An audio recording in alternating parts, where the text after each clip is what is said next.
ঘূর্ণিঝড় রিমালে ক্ষতিগ্রস্ত এলাকা পরিদর্শনে আজ পটুয়াখালী যাচ্ছেন প্রধানমন্ত্রী। এখনো পানিবন্দী হাজার হাজার পরিবার।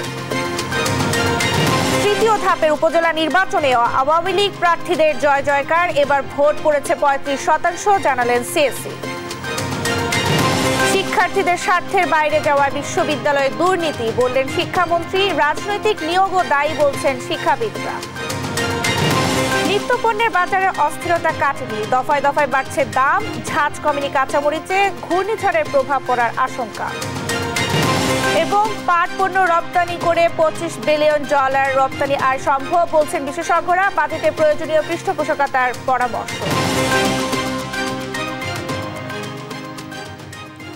দেখছিলেন শিরোনাম সংবাদ সকালে, সঙ্গে আছে আমি শারমিন নান্সি। এবারে বিস্তারিত। ঘূর্ণিঝড় রেমালের 18 ঘন্টার তাণ্ডবে উপকূলীয় জেলা পটুয়াখালীতে প্লাবিত হয়েছে 80% এলাকা। এখনো পানিবন্দী হাজার হাজার পরিবার। জেলায় প্রাণ হারিয়েছে 3 জন। জেলা প্রশাসক বলছেন জেলায় ক্ষতির পরিমাণ প্রায় 100 কোটি টাকা। পটুয়াখালী প্রতিনিধি সাইদ ইব্রাহিমের তথ্যচিত্রে ডেস্ক রিপোর্ট। টানা 18 ঘন্টা তাণ্ডব চালিয়ে পটুয়াখালী জেলার উপকূল অতিক্রম করেছে ঘূর্ণিঝড় রিমাল। কিন্তু তার আগে 114 কিলোমিটার বেগে তাণ্ডব চালিয়ে লন্ডভন্ড করে দিয়ে যায় উপকূলীয় জনপদ। ঘূর্ণিঝড় রিমালের আঘাতে বেড়িবাঁধ ভেঙে অতিরিক্ত জোয়ারে প্লাবিত হয় জেলা শহরের অন্তত 50% ব্যবসা প্রতিষ্ঠান ও বসতঘর। আশ্রয় কেন্দ্র থেকে নিজ বাড়ি ফিরলেও এখনো যেন আতঙ্ক তাদের পিছু ছাড়েনি। পানিবন্দিতে অবরুদ্ধ রয়েছে উপকূলীয় অঞ্চলের হাজারো মানুষ। ঘরের তলে আমরা আসলাম, গাছের তলে আমরা মানুষের বাড়ি করছে আমাকে টাইনিয়া। এই গাছ পড়ানোর কারণে আমাকে ঘর দুয়ার সব নষ্ট হয়ে গেছে। বিভিন্ন গাছগাছালি পড়ে আমার ঘরের মাকতা ভেঙে গেছে, এমনকি ঘরে থাকা যাইতেছে না, পানি পড়ে। ফসলি জমি ছিল পানিতে তলায় গেছে এবং আমাদের মাছ চাষ করা ছিল, এই যে অনেকগুলো জমিতে মাছ চাষ করা ছিল, অনেক পুকুরে মাছ চাষ করা ছিল, এগুলো সব তলিয়ে একেবারে মাছ চাষ সব কিছু শেষ হয়ে গেছে। চুলো টুলো নাই, রাঁধতে পারি না, আবার খাওয়ানো কষ্ট। সব ভাঙ্গে চুরে সব লয়ে গেছে, ঘরের দিন আমরা কিছু কাম কিছুই নাই, সব বাসায় লয়ে গেছে। খুব কষ্টে আছি, বৃষ্টিতে ভিজে খাতা বালি সব তলায় গেছে। যদি আল্লাহ আমাকে সহায়তা করতে দেয় এটা দিতে পারে। জেলায় রিমালের আঘাতে ক্ষতিগ্রস্ত অন্তত 3 লাখ মানুষ। 235টি ঘরবাড়ি পুরোপুরি বিধ্বস্ত হয়েছে এবং 1865টি বসতবাড়ি আংশিক বিধ্বস্ত হয়। ক্ষতিগ্রস্ত হয়েছেন প্রায় 58,500 কৃষক, যেখানে ফসল নষ্টের পরিমাণ 26 কোটি 30 লাখ টাকা। কৃষি ডিপার্টমেন্ট থেকে তথ্য পেয়েছে, তাদের দেওয়া তথ্য মতে 58,304 জন কৃষক ক্ষতিগ্রস্ত হয়েছে এবং এর প্রায় 26 কোটি 20 লক্ষ টাকার ফসলের ক্ষয়ক্ষতি হয়েছে। মৎস্য ডিপার্টমেন্টও তাদের তথ্য আমাদেরকে দিয়েছে, তাদের দেওয়া তথ্য অনুযায়ী প্রাথমিকভাবে এই জেলায় 28 কোটি 69 লক্ষ টাকার ক্ষয়ক্ষতি হয়েছে। এদিকে রিমালের তাণ্ডবে জেলায় প্রাণ হারিয়েছেন 3 জন।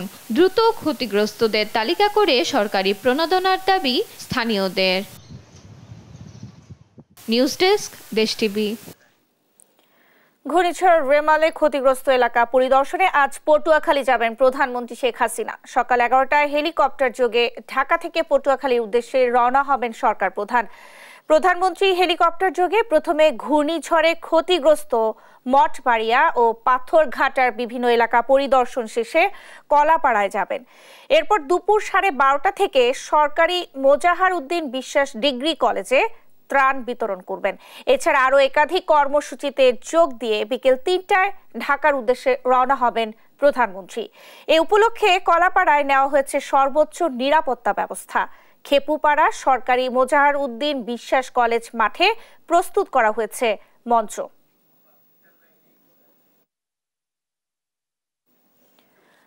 ঘূর্ণিঝড় রেমালে ক্ষতিগ্রস্ত এলাকা পরিদর্শনে সকাল 11টায় পটুয়াখালী যাবেন প্রধানমন্ত্রী শেখ হাসিনা। এ নিয়ে আরো জানাতে কলাপাড়া থেকে যুক্ত হচ্ছেন আমাদের সহকর্মী শামিমা আক্তার। শামিমা, পটুয়াখালী সফরে প্রধানমন্ত্রীর কি কি কর্মসূচি আছে আমাদেরকে একটু বিস্তারিত জানাবেন। নেন্সি, আপনাকে ধন্যবাদ। আপনি যেমনটি বলেছেন যে ঘূর্ণিঝড় রিমাল যে উপকূলে যে তাণ্ডব চালিয়েছে এবং সেই তাণ্ডবের থাবার কিন্তু যে ভয়াবহতা সেটি কিন্তু এখনও দৃশ্যমান, এবং সেই ভয়াবহতা দেখতেই প্রধানমন্ত্রী শেখ হাসিনা বঙ্গবন্ধু কন্যা আজ আসবেন পটুয়াখালীতে, এবং পটুয়াখালীতে তিনি প্রথমে হেলিকপ্টার যোগে হচ্ছে মঠবাড়িয়া ও পাথরঘাটা পরিদর্শন করবেন। পরিদর্শন শেষে তিনি আসবেন হচ্ছে, আমরা এখন যেখানে দাঁড়িয়ে আছি এটি হচ্ছে মোজাহারউদ্দিন বিশ্বাস ডিগ্রি কলেজ, অর্থাৎ এই ডিগ্রি কলেজের মাঠেই কিন্তু প্রধানমন্ত্রীর জন্য একটি ত্রাণ বিতরণের একটি কর্মসূচির জন্য যে একটি আয়োজন করা হয়েছে। আপনি দেখতে পাচ্ছেন যে ইতিমধ্যে কিন্তু পটুয়াখালীর বিভিন্ন এলাকা থেকে এখানকার সর্বস্তরের মানুষই এখানে এসে উপস্থিত হয়েছেন, এবং আপনি যদি দেখেন যে একটি মঞ্চ করা হয়েছে এবং নিশ্ছিদ্র নিরাপত্তার চাদর দিয়ে ঢেকে দেওয়া হয়েছে এই কলাপাড়া এলাকাটি, এবং আমরা দেখেছি সকাল থেকেই এখানে বিভিন্ন এলাকা থেকে এখানকার উৎসুক মানুষ এবং যারা ত্রাণ বিতরণের যে করলে প্রধানমন্ত্রী যে ত্রাণ সংগ্রহ করবেন তারাও কিন্তু এসেছেন। এবং আমরা আপনাদেরকে যদি বলি যে আপনি জানেন যে ঘূর্ণিঝড় রেমাল কিন্তু একটি ব্যতিক্রমী ধরনের ঘূর্ণিঝড় ছিল, যেটি টানা 48 ঘন্টা তাণ্ডব চালিয়েছে, এবং এর ফলে প্রায় বাংলাদেশের উপকূলের 19টি জেলার প্রায় 119টি উপজেলা ক্ষতিগ্রস্ত হয়েছে। এই ঘূর্ণিঝড়ের থাবায় কিন্তু প্রায় 46 লাখ মানুষ ক্ষতিগ্রস্ত হয়েছে প্রায় 2 লাখ আধা পাকা বাড়িঘর। এবং বলা যায় যে বাংলাদেশের উপকূলের যে দক্ষিণ অঞ্চলের সবচেয়ে বড় যে সুন্দরবন রয়েছে সেই সুন্দরবনে কিন্তু টানা 48 ঘন্টা পানি থাকার কারণে প্রায় সেখানকার প্রকৃতি এবং সেখানকার প্রাণের যে ক্ষয়ক্ষতি হয়েছে সেটিও কিন্তু অত্যন্ত গুরুত্বপূর্ণ। বলা যায় যেখানে যে ক্ষতি হয়েছে তার ফলে বৃক্ষের ক্ষতি হয়েছে এবং প্রায় 40টি হরিণের প্রাণহানি হয়েছে। এবং ঘূর্ণিঝড়ের ফলে কিন্তু আপনি জানেন যে প্রায় 11 জনের প্রাণহানি হয়েছে ঘর পড়ে এবং পানিতে ভেসে গিয়ে। এবং আমরা সকাল থেকে এখানকার বিভিন্ন এলাকা ঘুরে দেখেছি যে আসলে এখনও উপকূল এলাকা জুড়ে পানি বন্দী রয়েছে, এবং এই পানি বন্দির ফলে যে মৎস্য খামারগুলো সেগুলোর কিন্তু ক্ষতি হয়েছে এবং এখানকার মাছ ভেসে গেছে বলেও এখানকার লোকজন অভিযোগ করেছেন। অর্থাৎ ঘূর্ণিঝড়টি টানা 18 ঘন্টার যে বাতাসের তাণ্ডব চালিয়েছে এবং প্রায় টানা 48 ঘন্টা পানিবন্দী ছিল উপকূল এলাকার বাসী, সে কারণে কিন্তু ক্ষয়ক্ষতির পরিমাণ বেড়েছে বলেও এখানকার লোকজন জানিয়েছেন। এবং সেই ক্ষয়ক্ষতি দেখতেই আজ প্রধানমন্ত্রী আসছেন এবং তিনি হেলিকপ্টার যোগে প্রথমে মঠবাড়িয়া তারপর পাথরঘাটা পরিদর্শন করবেন এবং তারপর তিনি খেপুপাড়া মাধ্যমিক বিদ্যালয়ের মাঠে পাশে যে হেলিপ্যাডটি রয়েছে সেখানে তিনি অবতরণ করবেন এবং তারপর প্রায় 1.25 কিলোমিটার দূরে এখানে যে মোজাহারউদ্দিন বিশ্বাস ডিগ্রি কলেজটি আছে সেখানে তিনি ত্রাণ বিতরণ করবেন। নেন্সি, এই ছিল আমার কাছে প্রধানমন্ত্রীর সফরের বিষয়ে সর্বশেষ তথ্য। শামীমা, আপনাকে ধন্যবাদ। দর্শক, পটুয়াখালীর কলাপাড়া থেকে আমাদের সঙ্গে যুক্ত হয়েছিলেন সহকর্মী শামীমা আক্তার। কয়রায় বাঁধ ধস নিয়ে বিস্তারিত জানাতে খুলনা থেকে সরাসরি যুক্ত হচ্ছেন সহকর্মী নূর ইসলাম রকি। কয়রায় বাঁধ ধস নিয়ে সবশেষ কি তথ্য আছে আপনার কাছে, আমাদের জানাবেন। ধন্যবাদ ন্যান্সি। আপনি জানেন যে রিমেলের তাণ্ডবে কিন্তু কয়রার যে কপোতাক্ষ নদ আছে এই নদের 2টি পয়েন্ট থেকে আসলে পানি ঢুকেছে দশালী নামক একটি গ্রামে, এবং আমরা এখন ঠিক সেই গ্রামটা অবস্থান করছি। আপনি দেখতে পাচ্ছেন গ্রামের এখনো কিন্তু পানি বসতবাড়িতে আছে, এখনো পানি নামে নাই।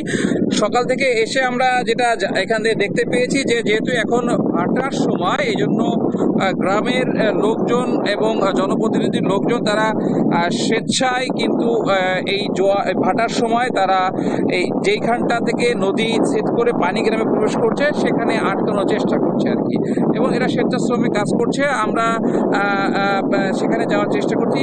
আরেকটু বিষয় একটু বলে রাখি যে এই গ্রামে দশালী গ্রামটা হচ্ছে কয়রা উপজেলার মহারাজপুর ইউনিয়ন, এবং এই যে কপোতাক্ষ নদ যে আপনারা দেখতে পাচ্ছেন এই নদের যে তাণ্ডব ছিল 10 থেকে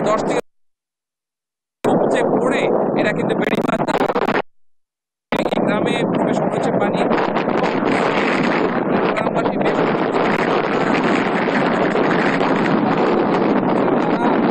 জানিয়েছে যে গতকাল থেকে পানির চাপটা আসলে কমে যেতে শুরু করেছে, এবং গতকালও বেড়িবাঁধ সংস্কার করার চেষ্টা করা হলেও সেটা আসলে কাজে দেয়নি। আজকে সকাল থেকে পরপরই কিন্তু বেড়িবাঁধ সংস্কারের জন্য কাজ শুরু করছে, এবং 2টি পয়েন্টের ভিতর একটি পয়েন্টের বেড়িবাঁধ আজকের ভিতর করা সম্ভব হবে বলে তারা আমাদেরকে জানিয়েছে। ন্যান্সি, খুলনা খুলনা থেকে এটা ছিল রিমেলের বেড়িবাঁধ বিষয়ে সর্বশেষ সংবাদ। রকি, আপনাকে ধন্যবাদ। দর্শক, খুলনা থেকে আমাদের সঙ্গে যুক্ত হয়েছিলেন সহকর্মী নূর ইসলাম রকি। এদিকে বাগেরহাটে ঘূর্ণিঝড় রেমালের আঘাতে জলোচ্ছ্বাসের পানিতে বাঁধ ভেঙে প্লাবিত হয়েছে লোকালয়। এতে জেলার অন্তত 35,000 ঘেরের মাছ ভেসে গেছে। চাষিদের দাবি, এতে ক্ষতি হয়েছে অন্তত 73 কোটি টাকা। মৎস্য বিভাগ বলছে, ক্ষতি কাটিয়ে উঠতে চাষিদের নানাভাবে দেয়া হচ্ছে পরামর্শ। সহকর্মী SS সোহানের তথ্যচিত্রে সালমা জাহানের ডেস্ক রিপোর্ট। চারিদিকে শুধু পানি আর পানি, দেখে মনে হচ্ছে অথই সাগর, যেখানে মৎস্য ঘেরে চাষিদের স্বপ্ন মিশে গেছে রিমালের তাণ্ডবে। মোরেলগঞ্জ উপজেলার বহরবুনিয়া এলাকার বিভিন্ন মৎস্য ঘেরের চিত্র এটি। শুধু বহরবুনিয়া নয়, বাগেরহাট জেলার রামপাল, মোংলা, মরেলগঞ্জ, বাগেরহাট সদর ও কচুয়া উপজেলার চিত্র একই, পানিতে নিমজ্জিত মাছের ঘের। ঘূর্ণিঝড় রিমালের জলোচ্ছ্বাসের পানিতে জেলার 35,000 ঘেরের মাছ ভেসে গেছে পানিতে। এতে চাষিদের ক্ষতি হয়েছে প্রায় 73 কোটি টাকা। এলাকার সব চাষি এখন নিঃস্ব, পুঁজি হারিয়ে দিশেহারা তারা। অনেক ঋণ দেনা দেয় করে এই মাছগুলো ছাড়া সব চলে গেছে। 170 বিঘা জমির, এতে আমার 50 লক্ষ টাকা ক্ষয়ক্ষতি হয়েছে। গলদা ছাড়া ছিল প্রায় আপনার 15,000, তারপর বাগদা ছাড়া ছিল প্রায় 20 কার্টন, তারপরে সাদা মাছ ছিল প্রায় 1 লাখ টাকার। সব এই বুড়ে ওই জায়গা থেকে ঘের ভেঙে আমার বেরিয়ে গেছে। মাছ ধরার মুহূর্তে, এই মুহূর্তে সমস্ত মাছ নদীতে চলে গেছে। আমার ঘরের উপর হইলে আমার খাট বরাবর পানি হয়ে গেছে প্রত্যেকের, তাহলে মাছ কিভাবে খায়? মাছ না থাকলে তো আমাকে বাঁচার কোনো কায়দা নেই। তবে ক্ষতি কাটিয়ে ওঠার জন্য চাষিদের বিভিন্ন পরামর্শ দিচ্ছেন বলে জানান এ মৎস্য কর্মকর্তা। চাষিদেরকে চুন প্রয়োগ এবং অক্সিজেন ট্যাবলেট প্রয়োগ করার পরামর্শ দিচ্ছি, কারণ এই সময়টা রোগ বিস্তার দ্রুত হয়। এর জন্য রোগ বিস্তার যাতে দ্রুত না হয়, এজন্য চাষিদেরকে পানি নেমে যাওয়ার সাথে সাথে চুন প্রয়োগ করার কথা আমরা চাষিদের পরামর্শ দিচ্ছি। দেশের সব থেকে বেশি চিংড়ি মাছ উৎপাদন হয় জেলা বাগেরহাট, যেখানে পুকুর ও ঘেরের সংখ্যা 1,15,801টি। নিউজ ডেস্ক, দেশ টিভি। উজান থেকে নেমে আসা ঢলে তলিয়েছে সিলেটের কয়েকটি উপজেলার নিম্নাঞ্চল। সুরমা, কুশিয়ারা ও সারি নদীর পানি 3টি পয়েন্টে বিপদসীমার উপর দিয়ে প্রবাহিত হচ্ছে। এই নিয়ে বিস্তারিত জানাতে সিলেট থেকে সরাসরি যুক্ত হচ্ছেন সহকর্মী আমিনুল ইসলাম। আমিনুল, সবশেষ পরিস্থিতি আমাদের জানাবেন। এই মুহূর্তে আসলে সিলেটের যে পরিস্থিতি, সিলেটের 3টি উপজেলা, বিশেষ করে কোম্পানিগঞ্জ, কানাইঘাট এবং জৈন্তাপুর উপজেলা, এই 3টি উপজেলায় কিন্তু যে বন্যা পরিস্থিতি দেখা দিয়েছে এবং বন্যা পরিস্থিতির যে সর্বশেষ অবস্থা সেটি একটু আপনাদের দেখাতে চাই। এই এলাকাটিতে কিন্তু সিলেটের নিম্নাঞ্চল বলা চলে। সিলেটের এই নিম্নাঞ্চলে যেসব বাড়িঘর রয়েছে সেসব বাড়িঘরে পানি ঢুকে পড়ায় এখানে কিন্তু আশ্রয় কেন্দ্র খোলা হয়েছে। বিশেষ করে একটু উল্লেখ করতে চাই, এখানে সারি-গোয়াইন নদী দিয়ে আসলে ভারতের যে উজান থেকে ঢলগুলো নেমে আসছে, বিশেষ করে ভারতের খাসিয়া পাহাড়ের যে ওই পারে যে প্রবল বৃষ্টি হচ্ছে, সেই বৃষ্টিপাতের পানি কিন্তু এখানে প্রবল বেগে ঢুকছে। পাশাপাশি আপনারা হয়তো দেখতে পাচ্ছেন কিছু মানুষজন যাদের বাড়িঘর পানিতে ক্ষতিগ্রস্ত, তারা এখনো উঁচু স্থানগুলোতে তারা আশ্রয় নিয়েছেন। পাশাপাশি এখানকার স্থানীয় যে সরকারি বিদ্যালয়গুলো রয়েছে এবং সরকারি বিভিন্ন প্রতিষ্ঠানে আশ্রয় কেন্দ্র খোলা হচ্ছে। প্রায় 18টির বেশি আশ্রয় কেন্দ্রে সাধারণ মানুষজনকে কিন্তু শুকনো খাবার বিতরণ করছে এখানকার স্থানীয় প্রশাসন। আমরা কিছুক্ষণ আগে জেলা প্রশাসককে এই এলাকাতে পরিদর্শন করতে দেখেছি। হয়তো অবস্থা যদি এরকম অপরিবর্তিত থাকে তাহলে কিন্তু এই এলাকাতে আরো আশ্রয়কেন্দ্র খোলার প্রয়োজন পড়তে পারে। তবে স্থানীয় পর্যায়ে যেটি সচেতনতার দিক থেকে গতকাল রাত থেকে কিন্তু সাধারণ মানুষজন কাজ করেছেন। স্থানীয় জনপ্রতিনিধি থেকে শুরু করে সব পেশার মানুষজন কিন্তু নদী তীরবর্তী যেসব এলাকা রয়েছে, নদী তীরবর্তী এলাকার নিম্নাঞ্চলের মানুষজনকে সরিয়ে নেওয়ার চেষ্টা করেছেন।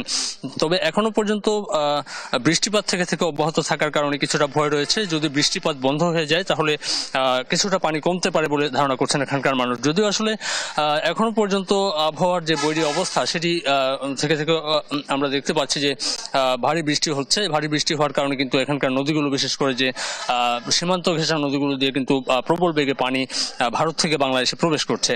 তো এই অবস্থা চলতে থাকলে অবস্থার অবনতি হতে পারে। সে কারণে কিন্তু স্থানীয় পর্যায়ের যেসব আশ্রয়কেন্দ্র রয়েছে সেগুলো প্রস্তুত রাখার পাশাপাশি মেডিকেল টিমের তৎপরতা বাড়ানোর চেষ্টা করছে এখানকার লোকাল প্রশাসন। বিশেষ করে জেলা প্রশাসক শেখ রাসেল হাসানের সঙ্গে আমাদের কথা হচ্ছে। তিনি বলছেন যে যতক্ষণ পর্যন্ত এই অবস্থার অবনতি হতে থাকবে ততক্ষণ পর্যন্ত প্রশাসনের পর্যায় থেকে যে মনিটরিং টিম রয়েছে সেই টিমগুলোকে দায়িত্ব দেওয়া হয়েছে। বিশেষ করে কানাইঘাটের অবস্থা যদি বলি, কানাইঘাটে অনেক এলাকাতে এখনো আমরা দেখেছি যে সেভাবে আশ্রয়কেন্দ্রগুলোতে অনেকের যে অভিযোগ যে পর্যাপ্ত খাবার সহায়তার ব্যাপারে তাদের যে অভিযোগ রয়েছে সেই অভিযোগগুলো উঠে আসছে যে আরও খাবার সহায়তা বাড়ানোর দরকার।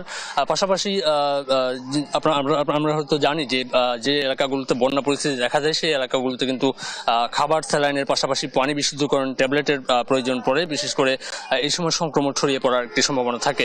তো এখন পর্যন্ত আসলে সার্বিক প্রস্তুতি রাখা হয়েছে। যদি অবস্থার অবনতি হয় আমরা আরও জানাতে পারবো দর্শকদের। স্টুডিওতে আমিনুল, আপনাকে ধন্যবাদ। দর্শক, সিলেট থেকে আমাদের সঙ্গে যুক্ত হয়েছিলেন সহকর্মী আমিনুল ইসলাম। উপজেলা পরিষদ নির্বাচনের তৃতীয় ধাপেও আওয়ামী লীগের জয় জয়কার। প্রথম দুই ধাপের মতো এবার বেশিরভাগে বিজয়ী হয়েছেন ক্ষমতাসীন দলের নেতাকর্মীরা। সহকর্মীদের তথ্যচিত্রে শুভশ্রী রায়ের ডেস্ক রিপোর্ট। বুধবার সন্ধ্যার পর থেকে এক এক করে আসতে থাকে উপজেলা ভোটের ফল। পছন্দের প্রার্থী জয়ী হবার খবরে উল্লাসে ফেটে পড়েন কর্মীরা। তৃতীয় ধাপের এ ভোটে চট্টগ্রামের চন্দনাইশে আবু আহমেদ চৌধুরীকে হারিয়ে জয়ী হয়েছেন জসিমউদ্দিন আহমেদ। ফেনী সদরে চেয়ারম্যান পদে জয় পেয়েছেন সুসেন চন্দ্র শীল। আরেক উপজেলা দাগনভূঞার চেয়ারম্যান হলেন দিদারুল কবির রতন। আর সোনাগাজীতে বেসরকারিভাবে নির্বাচিত জহিরুদ্দিন মাহমুদ লিপটন। কুমিল্লার দেবিদারে ৯২,৪৭০ ভোট পেয়ে জয়ী হয়েছেন মোহাম্মদ মামুনুর রশিদ। বুড়িচংয়ে আকলাক হায়দার, ব্রাহ্মণপাড়ায় আবু তৈয়ব অপি আর মুরাদনগরে নবনির্বাচিত চেয়ারম্যান হলেন হাসানুল আলম সরকার। রাজশাহীর পবায় আনারসপতিকে বিজয়ী হয়েছেন ফারুক হোসেন ডাবলু। বগুড়া সদরে নতুন চেয়ারম্যান শুভাশিস পোদ্দার লিটন। শাহজাহানপুরে বেসরকারিভাবে নির্বাচিত সোহরাব হোসেন সান্নু। সিরাজগঞ্জের শাহজাদপুরে নবনির্বাচিত চেয়ারম্যান হালিমুল হক মিলু ও চৌহালিতে তাজউদ্দিন। লালমনিরহাট সদরে কামরুজ্জামান সুজন আর সুনামগঞ্জে দেওয়ানাল তানভীর আশরাফি চৌধুরী।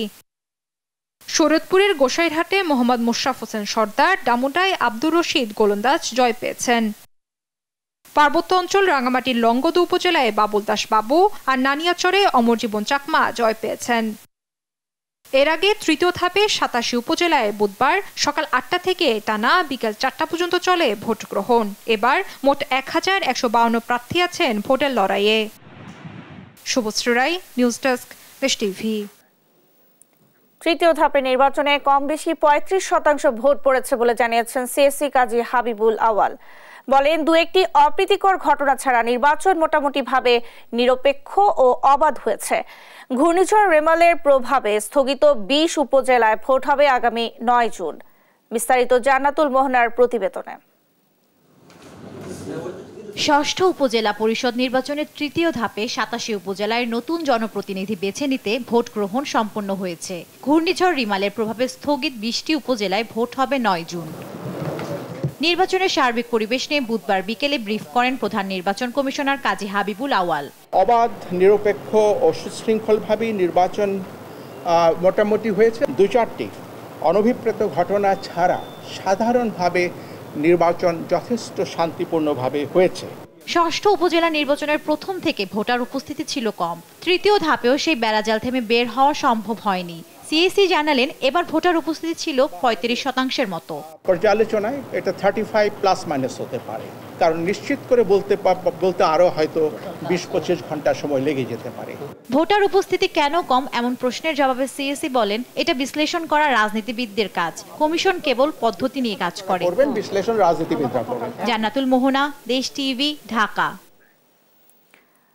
চতুর্থ ধাপে আগামী ৫ জুন উপজেলা নির্বাচন অনুষ্ঠিত হবে। এই নির্বাচনে ময়মনসিংহের এক চেয়ারম্যান প্রার্থীর পক্ষে প্রভাব বিস্তারের অভিযোগ উঠেছে পরিকল্পনা মন্ত্রী মেজর জেনারেল অবসরপ্রাপ্ত আব্দুস সালামের বিরুদ্ধে।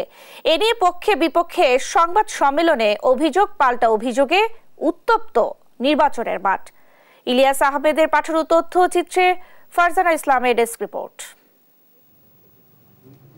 21 থেকে 24 মে নিজ সংসদীয় আসন নান্দাইলে বিভিন্ন উন্নয়ন প্রকল্প উদ্বোধন ও পরিদর্শন করেন পরিকল্পনা মন্ত্রী মেজর জেনারেল অবসরপ্রাপ্ত আব্দুস সালাম। অভিযোগ উঠেছে এ সময়ে উপজেলা আওয়ামী লীগের সাধারণ সম্পাদক দোয়াত কলম প্রতীকের চেয়ারম্যান প্রার্থী আমিনুল ইসলাম শাহানের পক্ষে ভোট চান তিনি। হোয়াটসঅ্যাপ গ্রুপে শাহানের পক্ষে কাজ করতে নেতাকর্মীদের নির্দেশনাও দেন। গত রোববার মন্ত্রীর প্রভাব বিস্তারের কারণে সুষ্ঠু ভোট নিয়ে শঙ্কার কথা জানিয়ে সংবাদ সম্মেলন করেন উপজেলা আওয়ামী লীগের সাবেক বিজ্ঞান ও প্রযুক্তি বিষয়ক সম্পাদক আনারস প্রতীকের চেয়ারম্যান প্রার্থী এমদাদুল হক ভুইয়া। মিটিং করে উনি সিদ্ধান্ত দিয়েছে যা এ নিয়েও তার প্রার্থীকে ফাঁস করাতে হবে জনাব আমিনুল ইসলাম শাহানকে। এতে আমরা যারা প্রার্থী রয়েছি আমরা মনে করি এটা সুষ্ঠু নির্বাচন হবে না। মন্ত্রী মহোদয়ের কথা বললিয়া এবং এই সরকারের কথা বললিয়া আওয়ামী লীগের সাধারণ সম্পাদক তিনি দোয়াত কলম মার্কার চেয়ারম্যান প্রার্থী তিনি এবং ওনার কর্মীরা সেই প্রভাব কাটাচ্ছেন। তবে মঙ্গলবার পাল্টা সংবাদ সম্মেলন করে নির্বাচনে পরিকল্পনা মন্ত্রীর কোনো হস্তক্ষেপ নেই বলে জানিয়েছেন আমিনুল ইসলাম শাহানের নির্বাচন পরিচালনা কমিটির সমন্বয়ক। সাংবাদিক সম্মেলন করে মন্ত্রী মহোদয় এবং আমাদেরকে কতিপয় কিছু নেতাদেরকে নিয়ে যে মন্তব্য তিনি করেছেন সেটা সম্পূর্ণ তার ব্যক্তিগত এবং মিথ্যাচার ছাড়া আর কিছু নয়। আমার এবং মন্ত্রী মহোদয়ের ছবি ব্যবহার করে কোথায় পোস্টার আমি ব্যবহার করি না, যদি কেউ করে থাকে সেটা আমার প্রতিপক্ষ যারা তারা হয়তো সেটা করে থাকতে পারে আমার ধারণা। কোথায় কখনো আমার পক্ষে কোনো কথা বলছে বলে আমার জানা নেই এবং আমি কোথায় ওনার সাথে উপস্থিত ছিলাম না। মন্ত্রীর ছবি ব্যবহার করে আচরণবিধি লঙ্ঘন করায় দোয়াত কলম প্রতীকের প্রার্থী আমিনুল ইসলাম শাহানকে শোকজ করা হয়েছে বলে জানিয়েছেন সহকারী রিটার্নিং কর্মকর্তা। নির্বাচনে প্রভাব বিস্তার করা হয়েছে, এটা আসলে ঠিক নয়। ইতিমধ্যে একজন প্রার্থীকে শোকজ করা হয়েছে, তো উনি তার পোস্টারে আচরণ বিধিমালা লঙ্ঘন করেছেন। সেজন্য এরকম যদি কোনো অভিযোগ থাকে আমরা আইনানুগ ব্যবস্থা নেব।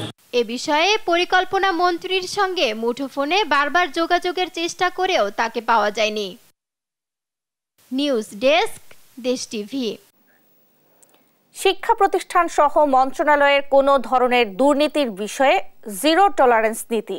অপরাধ প্রমাণ হলেই ব্যবস্থা, কোনো ধরনের ছাড় নেই। সাফ জানালেন শিক্ষামন্ত্রী মহিবুল হাসান চৌধুরী নওফেল। বলেন, শিক্ষার্থীদের স্বার্থের বাইরে গিয়ে নিজেদের স্বার্থকে গুরুত্ব দেওয়ার ফলে বিশ্ববিদ্যালয়গুলোয় দুর্নীতি হচ্ছে। আর শিক্ষাবিদরা বলছেন এসব দুর্নীতি সমাজের অংশ, রাজনৈতিক নিয়োগকেও দায়ী করেন তারা। তৌফিক মাহমুদ মুন্নার রিপোর্ট।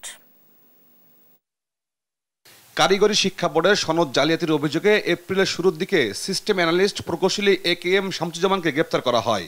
জিজ্ঞাসাবাদে একে একে বেরিয়ে আসে এই জালিয়াতির সঙ্গে জড়িত অনেক রাঘব বোয়ালের নাম। গ্রেপ্তার হন তৎকালীন বোর্ড চেয়ারম্যান আলী আকবরের স্ত্রী সেহেলা পারভিনকে। শুধু সনদ জালিয়াতি নয়, প্রায় গণমাধ্যমে উঠে আসে বিভিন্ন বিশ্ববিদ্যালয়ের নিয়োগ সহ নানা দুর্নীতির চিত্র। শিক্ষা খাতের দুর্নীতি এখন যেন ওপেন সিক্রেট। দায়িত্ব নিয়েই স্ত্রী সন্তানদের নিয়োগ, পদোন্নতি, নিয়োগে আর্থিক লেনদেনে জড়িয়ে পড়ছেন কর্তা ব্যক্তিরা। শিক্ষার এসব দুর্নীতিকে সমাজের অবক্ষয়ের অংশ বলছেন শিক্ষাবিদরা। তৃতীয় বিশ্বের দেশগুলোতে এবং আমরা উন্নয়নশীল দেশের প্রধান যে ক্যারেক্টারিস্টিক্স বা স্বভাব সেটি হলো করাপশন এবং এই দুর্নীতির যে আস্তানা, এবং সরকারের থেকে শুরু করে প্রশাসন থেকে শুরু করে রাষ্ট্রের সর্বপর্যায়ে যখন এই দুর্নীতির ছোঁয়া আছে, সেখানে হঠাৎ করেই আমাদের সেই সমাজের বিচ্ছিন্ন কোনো উপাদান তো বিশ্ববিদ্যালয় না, বিশ্ববিদ্যালয় উপাচার্য মহোদয়গণ তো এই সমাজেরই স্বাভাবিক একটি প্রক্রিয়ার অংশ। তবে শিক্ষায় দুর্নীতির বিরুদ্ধে জিরো টলারেন্স শিক্ষা মন্ত্রণালয়। মন্ত্রী জানান, অপরাধ প্রমাণ হলেই নেওয়া হবে ব্যবস্থা। অভিযোগের প্রাথমিক তদন্তে আমরা যখন কোনো প্রমাণ পাই আর্থিক দুর্নীতির, তখন সেখানে ব্যবস্থা নেওয়া হচ্ছে। আমরা তো সেখানে কারিগরি শিক্ষা বোর্ডে ব্যক্তি কোনো সেখানে আমাদের জন্য ব্যক্তির পদ সেখানে বাধা হয়ে দাঁড়ায়নি। মাননীয় প্রধানমন্ত্রী আমাদেরকে বলেছেন যে দুর্নীতির প্রশ্নে, অস্বচ্ছতার প্রশ্নে, অনিয়মের প্রশ্নে জিরো টলারেন্স নীতি অবলম্বন করতে আমরা সেটা করে যাচ্ছি এবং এর অংশ হিসেবে আপনারা দেখতে পাচ্ছেন ইতিমধ্যে অনেক ব্যবস্থা নেওয়া হয়েছে এবং সেভাবে করে আমরা আগামীতেও কাজ করে যাব। বিশ্ববিদ্যালয়ের উপাচার্যরা নিজেদের স্বার্থ প্রাধান্য দিতে গিয়ে দুর্নীতিতে জড়িয়ে পড়ছেন বলে মনে করেন মহিবুল হাসান চৌধুরী নওফেল। প্রত্যেকটা প্রতিষ্ঠানের যারা প্রধান কর্তা ব্যক্তি আছেন তাদের উপর একটা দায়িত্ব থাকে যে সেই প্রতিষ্ঠানের সবাইকে নিয়েই পরিচালনা করার বিষয়। আমরা সেখানে স্বাভাবিকভাবে কিছুদিন দেখছি যে কিছু ব্যত্যয় ঘটছে। আমাদের প্রত্যাশা হচ্ছে সকলে মিলে প্রতিষ্ঠানের স্বার্থে, শিক্ষার্থীদের স্বার্থে একসাথে কাজ করবেন, সেটা হচ্ছে আমাদের প্রত্যাশা। এবং সেটা যদি না হয় তখন প্রতিষ্ঠানের বিশৃঙ্খলা সৃষ্টি হয়। এটা সবার দায়িত্ব, শিক্ষা প্রতিষ্ঠান, বিশ্ববিদ্যালয় পর্যায়ে সবার দায়িত্ব হচ্ছে একসাথে সম্মিলিতভাবে শিক্ষার্থীদের কথা মাথায় রেখে কাজ করা। এখন অনেক সময় দেখা যায় আমরা আমাদের নিজেদের কথা মাথায় রেখে যখন কাজ করতে যাই সেটাতে একটা সংঘাত সৃষ্টি হয়। তো শিক্ষার্থীদের কথা যদি সবার মাথায় থাকে তাহলে আমার মনে হয় এই ধরনের সংঘাত আর হবে না। শিক্ষার স্বার্থে নিজ স্বার্থ থেকে বেরিয়ে শিক্ষার্থীদের স্বার্থ প্রাধান্য দিতে সংশ্লিষ্টদের প্রতি আহ্বান জানান শিক্ষামন্ত্রী। তৌফিক মাহমুদ মুন্না, দেশ টিভি, ঢাকা। সংবাদ সকালে আরো থাকছে। সিন্ডিকেটের কবলে রংপুরের আলুর বাজার, কোল্ড স্টোরেজের দাম বেশি হওয়ার অজুহাতে প্রতিদিনই বাড়ছে দাম, বিপাকে ভোক্তারা।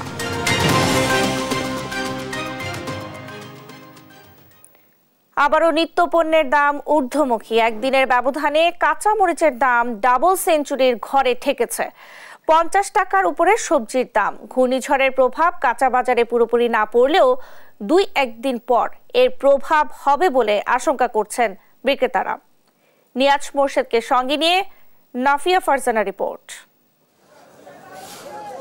আবারও অস্বস্তি বাড়ছে নিত্যপণ্যের বাজারে। কাঁচামরিচের দাম কয়েক দফায় বেড়ে কেজি প্রতি বিক্রি হচ্ছে 180 থেকে 200 টাকায়। দাম বাড়ার কারণে বাকবিতণ্ডা হচ্ছে ক্রেতা বিক্রেতার মধ্যে। বাজারে যে পণ্যের যে দাম অবস্থা পড়ে, কারণ বাজারে আসলে যে টাকা নিয়ে আসে সে টাকা দিয়ে বাজার নিতে পারতেছি না। 500 টাকা বাজারে নিয়ে আসলে কিছুই নাই বলে। সবজির দামও হাফ সেঞ্চুরি ছাড়িয়ে এখন সেঞ্চুরির ঘর ছুঁই ছুঁই। বেগুন বিক্রি হচ্ছে 70 থেকে 80 টাকায়, শসা 60 থেকে 70। এদিকে বরবটি ও কাঁকরোল বিক্রি হচ্ছে 70 থেকে 80 টাকায়। সবজির দাম বেড়ে যাওয়ায় হিমশিম খাচ্ছে সাধারণ মানুষ। আর বিক্রেতারা বলছেন ঘূর্ণিঝড় রিমালের কারণে দাম আরো বাড়তে পারে। দাম অনেক বাড়ছে, অনেক দাম, অনেকে যেতে 10 টাকা 15 টাকা 20 টাকা এরকম সব মালই বাড়ছে। বন্যা যে আসছিল, আসার পরে মানে আপনার সবজির দামটা কিন্তু বাড়বো। মশলার দামেও রয়েছে ঊর্ধ্বগতি। এক সপ্তাহের ব্যবধানে প্রতিটি মশলার দাম বেড়ে 200 থেকে 300 টাকা। লবঙ্গ বিক্রি হচ্ছে 2000 টাকা কেজি দরে, এলাচ 3200 থেকে 4500 টাকা, আর দারচিনি বিক্রি হচ্ছে কেজি প্রতি 600 টাকায়। মশলা আইটেমের বাজারের দাম একটু বাড়তি, কিন্তু সেক্ষেত্রে আপনার যথেষ্ট পরিমাণ সরবরাহ আছে, গোডাউনজাত মোকামজাত করা আছে। কিন্তু যারা ডিলার আছে তারা মনে করেন যে নানান রকমের অজুহাত দিয়ে অতিরিক্ত দাম হাঁকছে। আর ডিমের দাম গেল সপ্তাহের মতোই অপরিবর্তিত রয়েছে, তবে মুরগির দামে কেজি প্রতি 20 টাকা কমেছে। লাল লেয়ার মুরগি 350 টাকা, সব মুরগির দাম কম, বাজারে কাস্টমার নাই, খুচরা বেচাকিনি কম। গত এক সপ্তাহ আগে যা বাজার যা ছিল এখন ওইটাই আছে, বাজার বাড়েও নাই কমেও নাই, একইভাবে আছে। ঘূর্ণিঝড় রিমালের প্রভাবে দাম আরো বাড়বে এমন আশঙ্কায় ভুগছেন ক্রেতারা।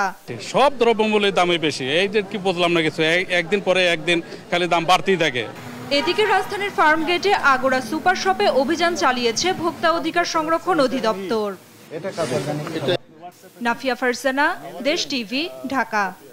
নতুন অর্থ বছরের দ্বার প্রান্তে দাঁড়িয়ে দেশ, সেই সাথে একটি নতুন বাজেট প্রণীত হতে যাচ্ছে। চলতি অর্থ বছরের বাজেট এমন একটি সময়ে আসতে যাচ্ছে যখন বিশ্বজুড়ে অর্থনীতির দুঃসময় চলছে।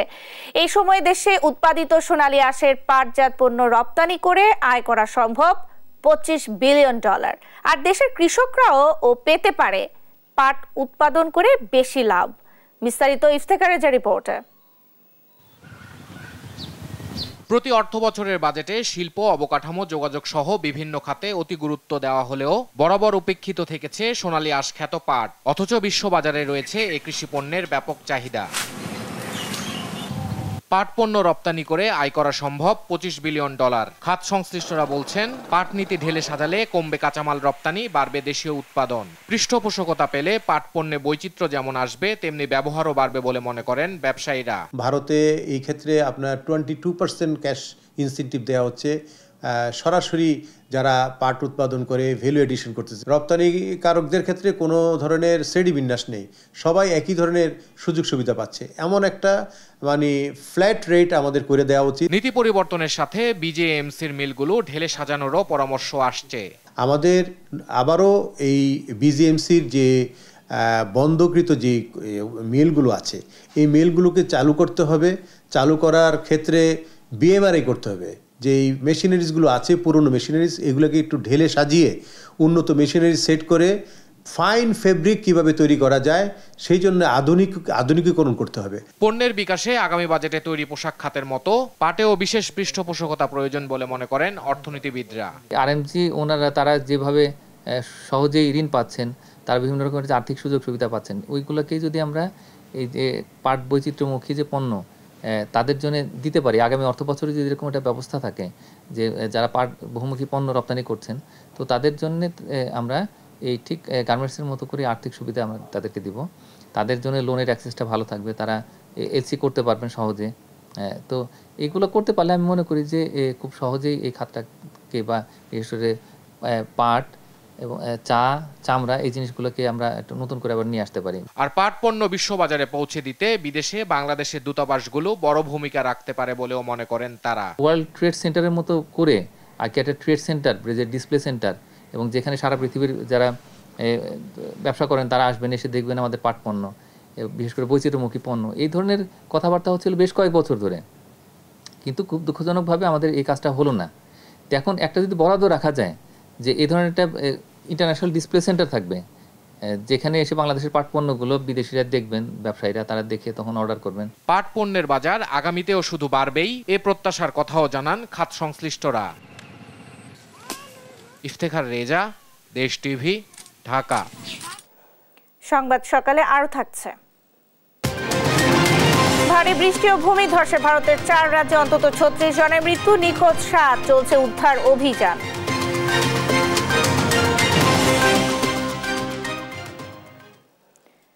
মৌসুম শেষ না হতেই সিন্ডিকেটের দখলে রংপুরের আলুর বাজার। কোল্ড স্টোরেজের দাম বেশি এমন দোহাই দিয়ে প্রতিদিনই দাম বাড়াচ্ছেন পাইকারি বিক্রেতারা। স্টোরেজ কর্তৃপক্ষের দাবি, গেল বছরের তুলনায় 30% আলু কম রেখেছেন চাষিরা, সঙ্গে বেড়েছে বিদ্যুৎ বিল, তাই ভাড়া বাড়িয়েছেন তারা। এ নিয়ে ভোক্তা পর্যায়ে চরম অসন্তোষ দেখা দিয়েছে।